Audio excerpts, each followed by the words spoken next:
ভিক্ষুক রাস্তা দিয়া যায় আর জমিদারের পুত্রবধূও যায়। একজন সামনের থেকে আসতেছে, একজন সামনের দিকে যাইতেছে। দুইজনের ক্রসিং এর সময় ভিক্ষুকের গায়ের কাদা জমিদারের পুত্রবধূর গায়ে লেগে গেছে। সে দুনিয়া আন্দার করে ফেলছে, স্বামীকে টাইকা নিয়ে আসছে, বলছে ভিক্ষুক আমার কাপড় নষ্ট করে দিছে। সে শুধু ভিক্ষুক ছিল না, বৃদ্ধ ছিল। বৃদ্ধ ছিল না শুধু, জীর্ণ ছিল, শীর্ণ ছিল।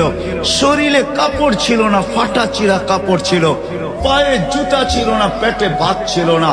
জমিদারের পুত্র সইতে পারে নাই, যৌবনী শক্তি সয়তো সয় কি কইরা তার স্ত্রীর গায়ে ভিক্ষুকের কাদা।